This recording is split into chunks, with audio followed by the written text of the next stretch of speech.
Welcome to episode 156 of the Forward from 50 podcast, where we interview people over 50 who are pursuing new direction for their lives. It's an opportunity for men and women to tell their stories, their way, and in their own words. I'm Greg Gerber, the founder of Forward from 50, and your host for today's show. Today I'm talking with Adam Landrum. He's an entrepreneur turned executive coach who found renewed clarity and direction after turning 50. Adam spent more than 2 decades building and running an advertising agency before selling his business around his 50th birthday and stepping fully into coaching instead. What followed was not retirement, but a purposeful pivot that aligned his work with who he is and what matters most to him. In our conversation, Adam shares what he learned about purpose, identity, and courage during this transition. Here are a few key takeaways you'll hear in this episode. First, Adam explains why purpose is not a mysterious concept that has to be discovered from scratch. Rather, it is something most people already know deep down and simply need to uncover. Second, he talks about why so many men struggle in their 50s and beyond. It's not because they lack opportunity, but because fear of failure and fear of judgment hold them back.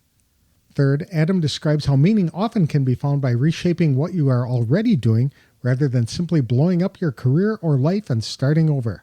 Finally, he shares why slowing down, letting go of identity tied to work, and becoming more comfortable in your own skin are some of the biggest and most surprising rewards of life after 50.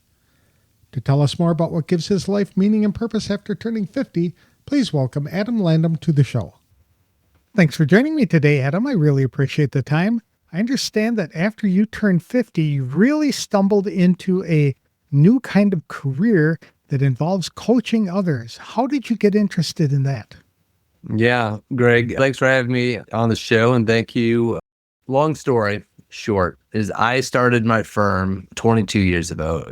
It was an advertising agency called Up, and about halfway through that adventure, I got stuck and I needed help. And so after blaming everybody else and finally realizing the problem was me, I hired an executive coach, and it was life-changing. And not only was it life-changing, it worked. It created the unlock, and we busted through really to the next level. And it was so profound with me, Greg, that I was like, I want to do this when I grow up. Me turning 50 coincided with a couple things. One is I sold my agency. I actually sold it at the age of 49, right before, and I knew I was always going to do executive coaching when I grew up. So that's how I got into coaching. So you knew you were going to do executive coaching before you even had your encounter with an executive coach? Oh, no. Okay. Because of that encounter with the executive coach, I knew at that point, but that was 10 years prior to selling. So for the last 10 years, I actually have been, so I got 2 coaching certifications about 10 years ago. And then I coached on the side. I actually coached my managers. I wanted my managers really to be coaches, and I wanted them to coach their people, not manage the employees of the firm. So I've been doing coaching for a long time. So I just knew if I was fortunate to sell, which I was, that I would be coaching. So it's a 10-year plan in the making. It just so happened to happen when I turned 50, basically. Do you specialize in any particular areas? Yeah, it's really following my passion. So I have 2 services, and one is called Refocus Coaching, and that is for entrepreneurs. You'll see the theme here. This is for entrepreneurs who feel stuck. They're passionate about their business. I coach them to help them get unstuck and get to the next level. The second, again, you'll see the pattern, is for people, they've been doing what they've been doing for 25 years. But they're ready to move on and do something else, do maybe something more significant. So usually they ask 2 questions. And this service, by the way, is called Repurpose Coaching. But they ask 2 questions. What's next? And there's got to be more, right? And so I help them figure out what the more is and what's next is. Do you work with men and women? I do, yeah. Primarily, when I started, I was focused primarily working with men. And I have a lot of reasons for that, but recently really found out that women were struggling with the same thing. And I've helped women as well answer that question. But men in particular need some help in coaching and often are reluctant to embrace that because we are told we have to do it all by ourselves. We have to be self-made, successful people. How do you Correct. break through that mentality? Yeah, unfortunately, they have to reach out and come to me to ask for help. So they have to break through that mentality before that. A little bit, it's by relaying putting that message out there. I think it's about coaching people, or I'm sorry, educating people about what coaching really is, and seeing that like it's okay to ask for help. So through LinkedIn, YouTube, my podcasts, hopefully us stubborn men are hearing some of that message and saying, hey, you know what? It's okay to ask for help. I agree. You're talking to men in the second half of their lives as a general rule, and you're helping them to find meaning in what they're doing. So it might not be that they're having to go into a completely different direction. It's just to find more meaning in what they've been doing. They might be caught in a rut. Is that the kind of thing you're doing? Yeah, you know what? I think it's really interesting that you brought that up, because recently I've been working with a client who thought that they had to do something entirely different. And so one of the first things that I do is I have them check in with what they currently are doing. And, a lot of times they're reacting to a situation at work or it's something else in their life. And before we totally change course and rock the boat, is there more meaning, more fulfillment that you can have in what you're currently doing? The individual I just talked to said, hey, gosh, part of my engagement, what he does is consulting. He goes, they're all day consulting and I don't like it anymore. I'm going to go do something else. And I said, in coaching, we found out, what if you changed your service offering where it was 2 hours, and then you gave that client more homework to do, or more self-paced, and you were only consulting 2 hours, but the client was still getting the values. He reconfigured how he went about his work, and again, that unlocked more fulfillment and more meaning in his current role. So yeah, so I've helped people see and realize how they can have purpose where they currently are, but a lot of them do want to move on to what's next for them. Seems to me there are two different types of people. One who always knew what they wanted to do and they jumped in and pursued it early in life and they just love it so much they want to continue it, but maybe in a slightly different direction. And others who had an inkling of what they wanted to do early in life, but were discouraged from pursuing that for reasons they needed to have more money. They had to have a more practical job kind of thing. And now they see an opportunity in their 50s to move in that new direction. Do you see that as well? Yeah, the first person you mentioned is a unicorn. They're rare and usually a mythical beast. Yeah, so if someone is lucky enough to find what they want and do it, they are out there. And I will say it was not me who did that. But yeah, for the second person, usually the path is, a lot of people do something indirectly related to their purpose. And let's pause really quick, and I'll give you my definition of purpose and see how it aligns with your definition of purpose. That's a deal. All right. So it's more pragmatic than people think. A lot of people think purpose is this big, mysterious thing. And I always say, look, if we take a slotted spoon as an example, look at a slotted spoon and tell me what its purpose is. It is to extract solid objects from usually hot liquid and put them on a plate, and usually to serve food. Now, can you use a slotted spoon for a lot of different things? Of course you can. You could use it for all sorts of stuff. But what was it made for? What was it designed for? And that, I think, is what is really where we're looking at our purpose is, what are your strengths? What are your attributes and your talents? My analogy falls apart with the slotted spoon doesn't have emotions, but what are you passionate about and how can you make an impact?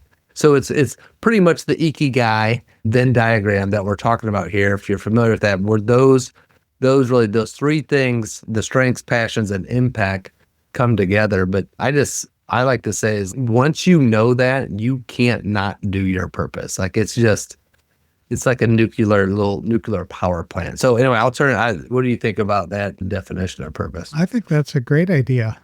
I think people read purpose, a lot of incorrect thinking into the word purpose. And for a lot of people in my age group, you talk to them about needing purpose and they say, wait a minute, I don't need another job. I've already worked, etc. I'm retired. Purpose is more meaning. then Right. you tell them, what do you want for a more meaningful life? And they go, yeah, I could use something like that. What typically holds men back, particularly from pursuing this kind of thing in their later years? Yeah. Oh, so what does hold them back? Yes. Yeah. To comment on yours real quickly is, yeah, I totally agree. A job is just one way to articulate your purpose or to put it into the world. And for most of us who might be working 30, 40, 50 hours a week, I mean, don't you want to do something where you get to a job to where you get to use your purpose? But certainly you can, my wife doesn't work, but she has a very strong purpose and she puts that to use in other ways, right? Yeah. Well, I think the biggest thing that holds men back from living their purpose is the financial part. So if we go back to the ikigai, is what the world needs and is the impact thing is, but you can also financially make it happen.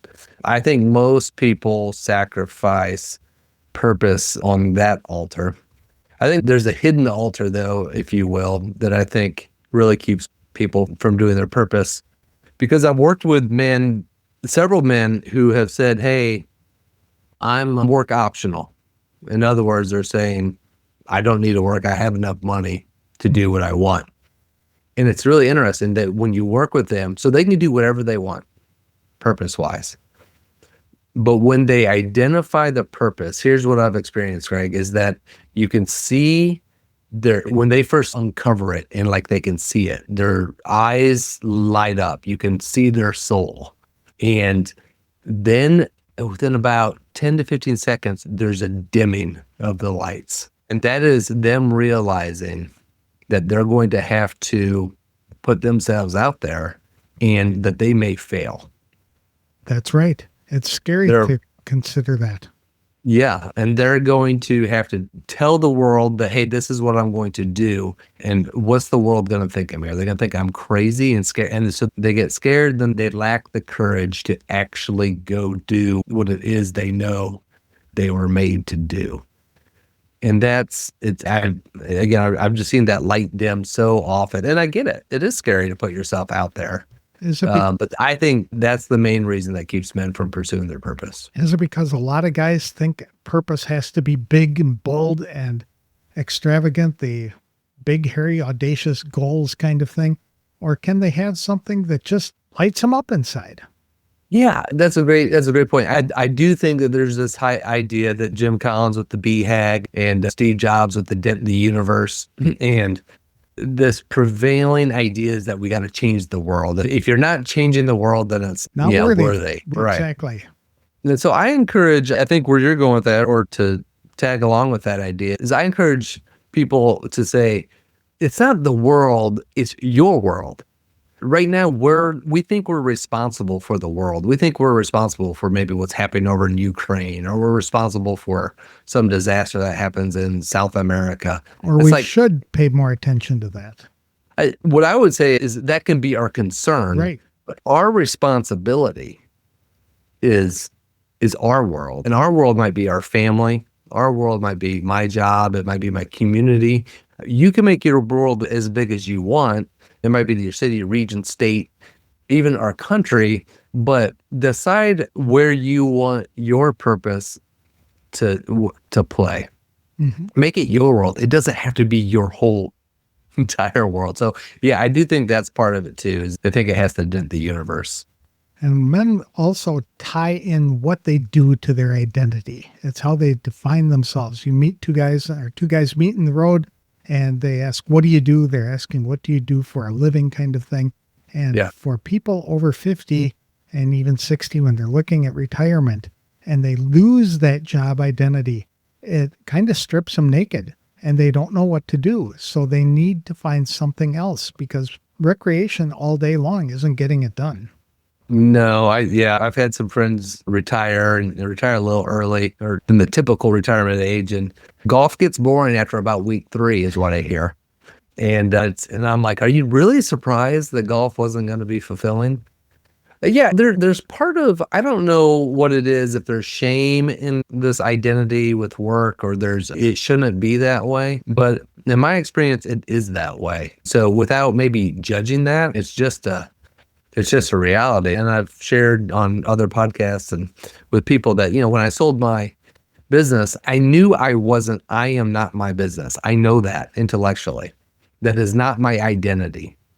However, it was still very hard. There was still a grieving process that I went through when I sold and my business was not mine anymore. You give up the routines, you give up the associations, you give up the paycheck. A lot of those things to just vanish can be hard, guys. Mm-hmm. No one needs you anymore. Right. You're not the boss calling the shots. You don't have an office to go to. All those things. So I just think that's a reality that if you're moving on, especially from a long career to a new vocation. And by the way, vocation, I love my definition is a job with a calling. I think that's the best type of job. And so you're moving on to a new vocation. Might not be your big shiny office business title, whatever it is. I would just encourage men to say, hey, you are going to have an identity hit. Now, what do you think? What do you think their options are moving on in that scenario as it concerns identity? They need to find something that will give them that identity again, because there's opportunity abounding for people who are in their 50s, 60s, 70s, and wherever. There's things they can do to impact the world, and they just need to open their eyes to see what that is. And it would mean, I think, shutting off the television, turning off the computer, and actually stepping into the world, volunteering if you don't know what your purpose is going to be, until you come up to something that says, I really love doing this. And I might not need to do it for money. I just love doing it. And that's what excites them, and that's what they need to pursue.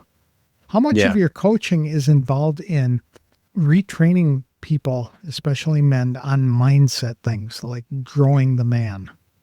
No, it's all. Both my entrepreneurial coaching and my repurpose coaching are really all about that. So a lot of people come to coaches to help them accomplish a goal, or to, like I said, get to the next level. And the secret of that is to grow a business, is to grow yourself, to grow in purpose. Obviously, like if you're going to do another vocation or something else, is to grow yourself. And just think of all the paradigms that have shaped you to where you've gotten after 25 to 30 years. I just talked to a guy this morning who actually owned another advertising agency like I did, and sold it. And he was just like, he's out now doing consulting on his own. This is hard.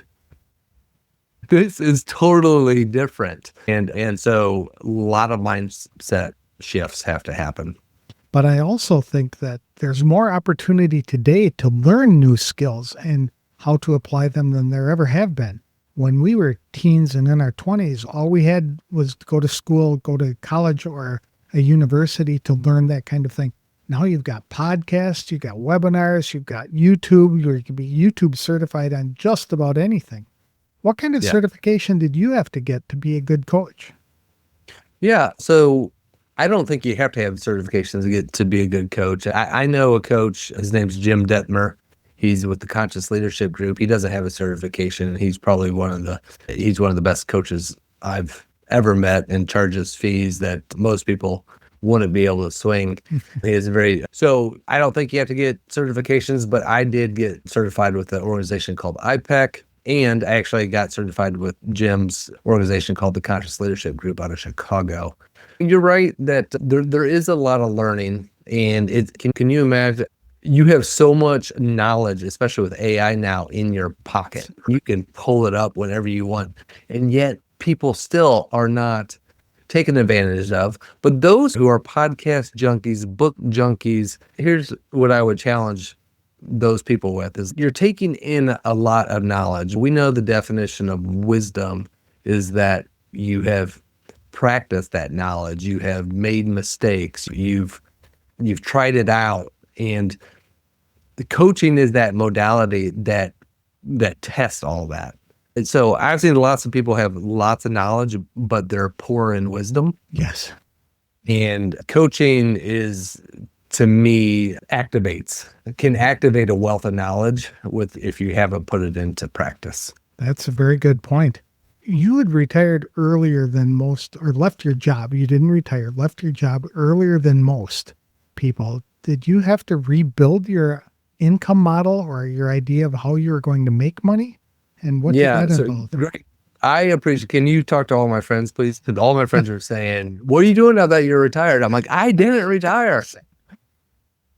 I did not retire. Yeah, like a lot of people I know who say they're work optional is what I find is even if you're work optional, you don't want to hit your principal if you don't have to. And It's I'm called in that income. boat. Your Well, principal. Yeah. Okay. your investments, your savings, right? So you still want most people still want cash flow to cover your living expenses, so you're not pulling out of your investments. And so that's what my goal is. I don't have to replace my income, but I want to.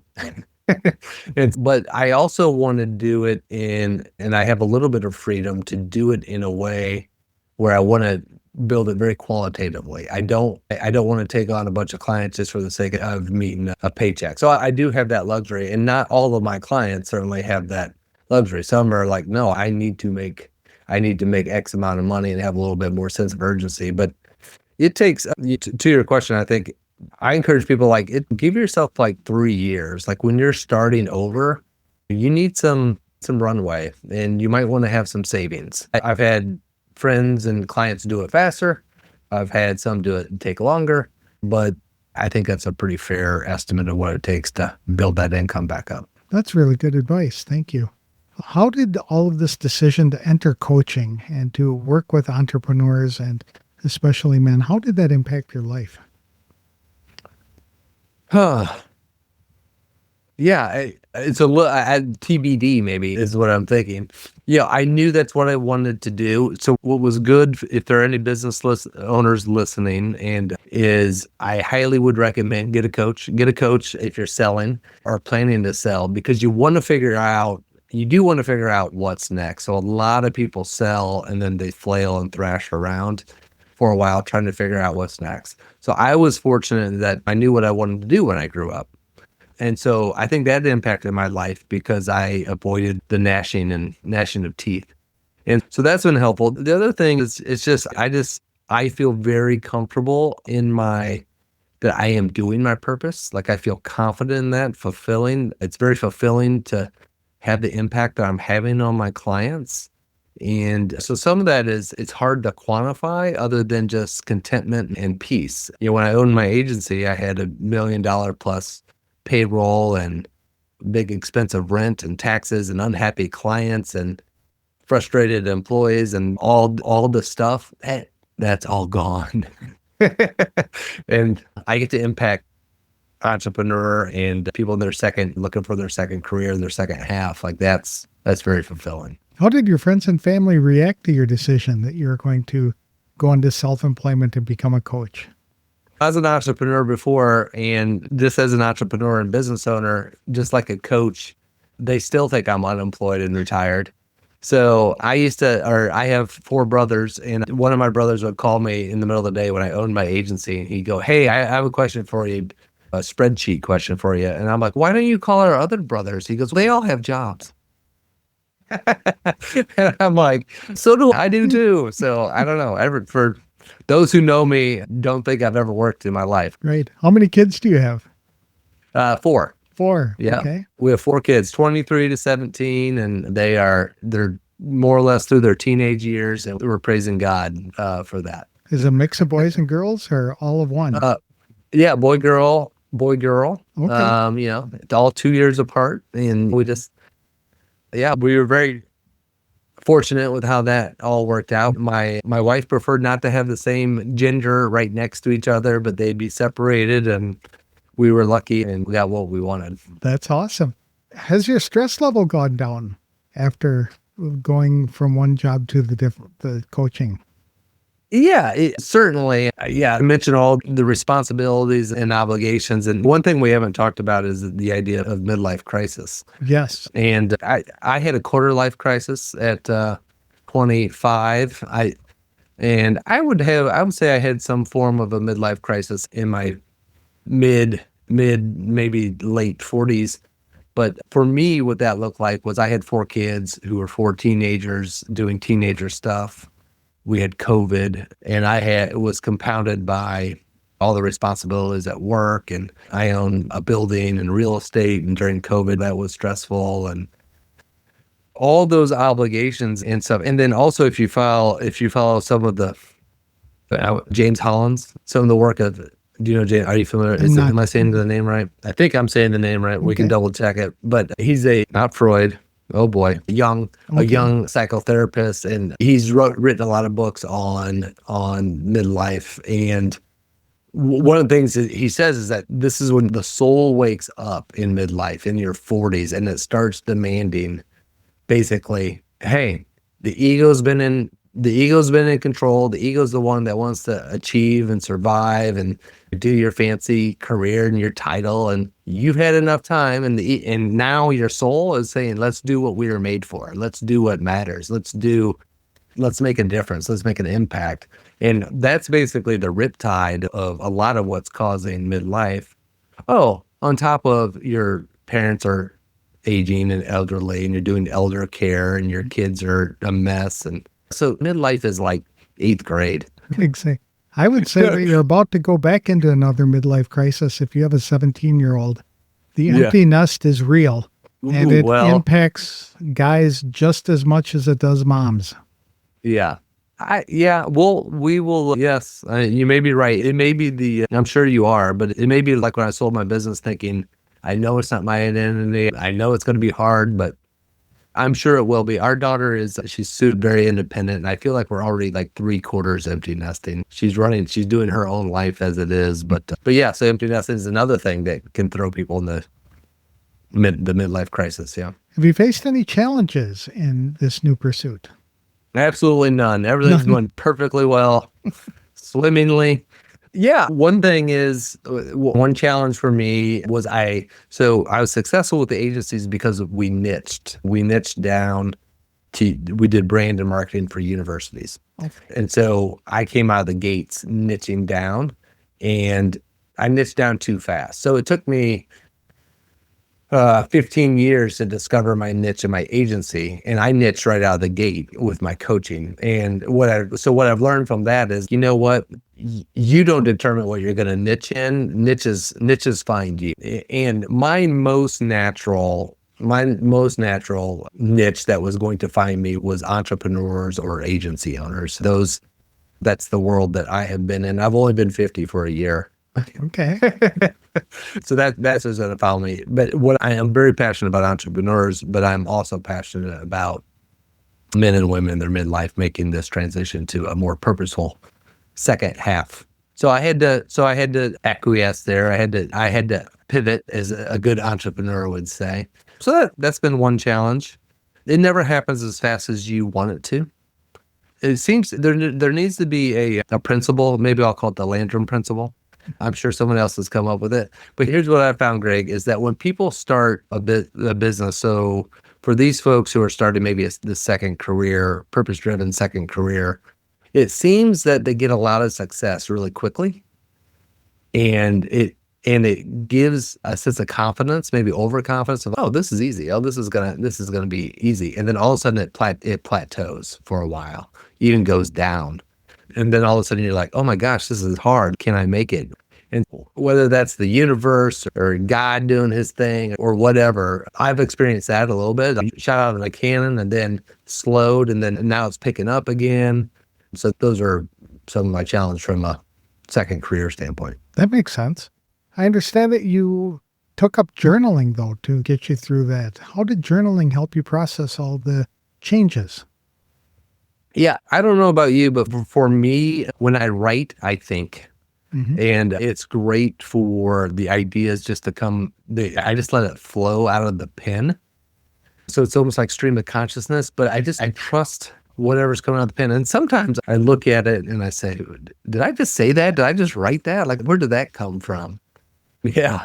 So it's therapeutic for me to write. And so I really enjoy writing. I write a lot. I write almost every morning. Have you written any books yet? I have. Okay. Yeah. Tell us about it. In 2021, this will tell you the quality of person my wife is. And a little bit, probably the midlife crisis. But in 2021, I told my wife, I'm an introvert. And I said, hey, I need to get away. I'm thinking I need to go take a sabbatical. And she's, how long? I said, a month. And she said, yes, I agree. You need it. Go. So Nice. I didn't rent. It's a long story, but I'm just going to say I ended up dog sitting outside of Park City, Utah, in a multi-million-dollar home and for free. It's a service. It's a website out there. If people are interested, it's called trustedhousesitters.com. So I watched these two little dogs, and while I was out there, I had two goals. I was going to write a book, and I was going to run a mountain trail race. And so I sat down and I wrote, and I will tell you what I found out is I can write very fast. I am a very slow reader. I would agree. What's that? I would agree wholeheartedly with that assessment. And this book just poured out of me. And the title is The Life That Matters Manifesto. And you can find that on Amazon. You can find that on my website. But The Life That Matters Manifesto. And it's about the 11 principles to live a life that matters. And when I wrote it from the standpoint is we don't need another book on purpose. We don't need another philosophical book. We need a little bit more of a how-to book. And so I added a guide to the back of it that is 10 steps, and I combined two of the manifestos, or two of the parts of the manifesto. So 10 steps, and it walks the reader through the exercises to help them uncover their purpose and then develop a vision and understand their strengths and how to live it.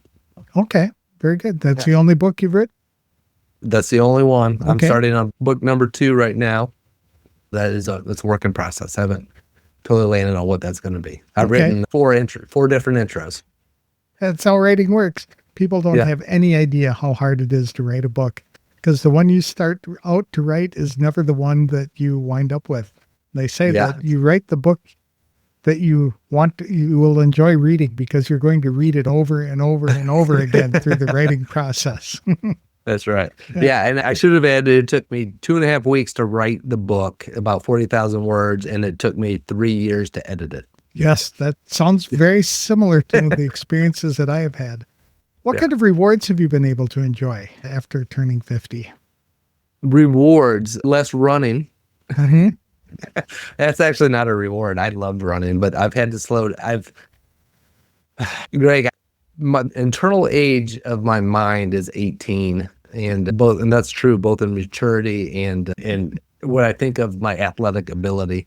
But I have certainly discovered the wonderful world of aging and things that I finally, after 2 meniscus tears, a broken shoulder, when I was in Utah, I had a mountain bike accident. I broke and dislocated my shoulder, and then I went skiing the next year and tore my bicep. And I said, "Okay, Adam, you are no longer 18. Let's settle down." So anyway, so you say, "Well, what benefits have I?" Yes. Yeah. So the benefit was slowing down. I have picked up tennis, which is a relatively lower impact sport, and that has been just wonderful. I've heard pickleball is very good for people as well. Have you tried that? Yes, I have a comment that I will offend people. Yeah, tennis is a little bit more requires a little more athleticism, I would say, and I've still enjoyed that challenge. Pickleball's a fabulous game, though. My kids play that a lot. In your 50s too, I can say this. I feel like I've heard other people say it too, is I'm more comfortable in my skin than I've ever been. And that's been enjoyable. And I just think that's from a maturing part, from a wisdom. I haven't arrived. I love learning, and I have endless amounts of personal development to go myself. But I would say that. And I'd also say that I'm more in love with my wife than I've ever been. And the older we get and the closer we get. And that's been enjoyable too. And then the last thing I'll say is we significantly have gotten to pick up our travel. And so that's been very rewarding. But we're coming out of a 20, I think my oldest will turn 24 in February. Really a 24-year period of lots of responsibility. Vacations weren't really vacations. Yep. Weekends were not our weekends. And so we're starting to enjoy some of the fruits. So that's why I'm a little excited about the empty nesting thing. Mhm. I like the idea or your comment about being comfortable in your own skin. That was one of the surprising benefits for me of getting older is you just stopped caring what other people thought. And you just Yes. I'm going to do what I want to do, what brings me joy and happiness. You stop living for other people. And that is so liberating. I can't tell you. Yes, it is. Yes. Extremely liberating, similar experiences. And I would agree. It reminds me of the book, The Happiness Curve. And the happiness curve, it's upside down like a smiley face, and it basically bottoms out about 50, and then it starts going up. And so the researcher's finding, he says, mileage will vary, but don't worry, you just get happier and happier here on out. Like I said, I'm early into that. Yeah, I probably bottomed out at 48 or something like that. So I'm early into that venture, but I could see how that could be true. Do you get rewards from seeing your clients succeed? Oh my gosh, that's what keeps me going, and that's what I live for in terms of my work. Is it's hard as a coach. You want to be objective. You don't want to get in their sandbox. You want them to figure it out and have their insights. But because of my experience, I can see a lot of the fixes early, and I can see what the problems are. And it's a discipline to hold back and let them discover it. And you know what? They might discover a solution that was different than I was thinking anyway. But to see them grow and achieve and realize their vision, there's not much that beats that. It's got to be a lot of fun to see the aha moments where their lights light up and they like, oh my goodness, I never considered that or never realized that. And then to run with it. That's very cool. Yeah, it is so cool. And that's what I love about the coaching modality is someone asking you questions, allowing you to think out loud or explore some ideas out loud and go, oh my God. And to realize that was inside you.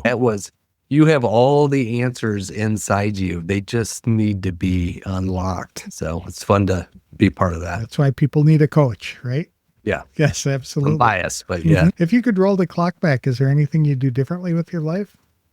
That's always a hard question because I've got it pretty good. And there's this human nature to get rid of problems, right? But yes.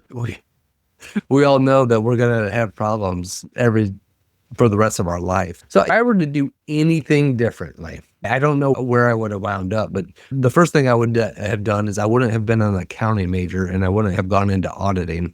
So if we could rewind that clock, I would love to do that. Or I would have joined Anderson Consulting instead of Arthur Anderson and done consulting instead of audit. So I'd do that. But based on where I ended up, I probably would have exited my business about 3 years earlier, maybe 4, and it would have trusted coaching, the path of coaching earlier. So I wish I would have done this earlier, but you're right about the crisis or the circle of crisis that's going on. Every single person is either in crisis, just coming out of crisis, or about to go into one, and they don't realize it yet.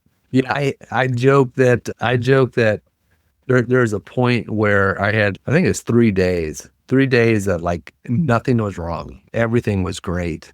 And I was the third day I just started like looking over my shoulder, like something like, where's this? I'm going to get hit by a truck or something.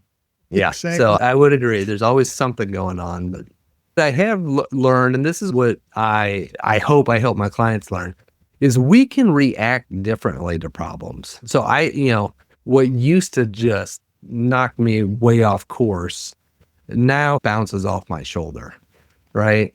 I had the same situation a couple of years ago. I got rear-ended in Arkansas while driving back to Wisconsin. And I just the car was totaled. And I was like, all right, we'll figure something out. And that was it. Otherwise, I would have been, what's going to happen now? And it was liberating. Right. We just had, with 4 kids, you can imagine the car troubles we have. But we just had two kids basically lose 2 cars within a month. And my wife would tell me the situation. I'd be like, okay, I guess we'll figure something out. I mean, what can you do about it? It already happened. Exactly. But 20 years ago, it would have been DEFCON 4 around here. Right. Well, I know what you mean. I understand you have a podcast. Tell us about that. Yeah, I do. Yeah, so it's the Made to Matter podcast. So my coaching practice is called Made to Matter, and interview 2 types of people. Is the a lot of them are the entrepreneurs who are reinventing themselves after a long career and launching something new. And then also we have, which is interviewing people who are reinventing themselves in their second half. It may not be business related. So yeah, they're about 40 minutes long, very, very similar to this format and conversational, and just have a lot of fun doing it. And I really doing it because the stories are just amazing. Just to see one of my guests he owned an insurance company in his 40s, said, I don't want to do this anymore. I've always wanted to teach. And he went and became an 8th grade teacher. Oh, and so just a fun, great story to hear how he did that, and like financially, how did he manage that? And so those are the type of stories that I'm uncovered on the podcast. that's neat. We had interviewed somebody a couple of years ago who retired, and he was in his 70s and was bored, and he went back to being a substitute teacher at a middle school and was having the time of his life. And I'm like, my goodness, you're relating to people who are 60 years younger than you. And he says they love it. They love the attention, and they love the old guy and making fun of him. And I rib them back a little bit, and everybody's having a great time. So that's neat. Yeah. That's awesome. Do you have any advice for people over the age of 50 who may be struggling to identify things that would give their lives meaning and purpose? Yeah, if you're struggling, my first advice would be, and I don't mean this tongue in cheek, but kudos for being aware that's what you're struggling about. So that's the first step, is that what you don't know. And then maybe some encouragement would be, you actually probably already know your purpose. Deep down, you're right. Deep down. And I would, even in my book, I encourage you just to blurt it out. Or if you're married, ask your spouse.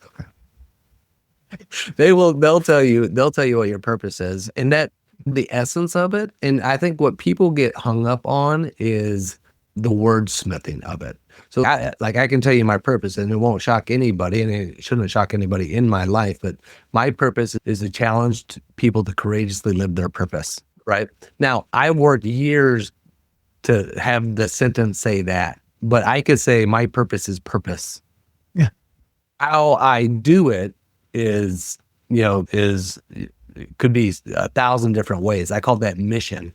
So my mission, maybe in the next 1 to 3 years, I'm going to do this coaching practice and help my clients live their purpose more fully. That's now in 3 years, I might switch off and I might go join a nonprofit and help somebody else figure out their purpose, right? How you do it can change, but it's the foundational piece to what you do and how you show up in life. And you're probably already doing it, and you probably deep down, you know what it is. So that's good. It doesn't need to be found. It just needs to be uncovered. That's a great way to put that. And then to take that essential first step toward pursuing that. Because too many times we get talked out of, either by ourselves or by others, from doing what we think will give us the purpose that we're looking for. So that's a great point. What you said earlier is that purpose isn't this huge, mysterious, right, got to change the world thing. So a lot of people won't even take the first step. And purpose is very practical. Right. And just take one step at a time, and you can be living your purpose pretty easily. Another piece of advice would be, buy this book called The Life That Matters Manifesto. And it has exercises that will walk you through the whole process. I've heard it's a good book. So it's crazy. Amazon bestseller. Awesome. It's awesome. Awesome.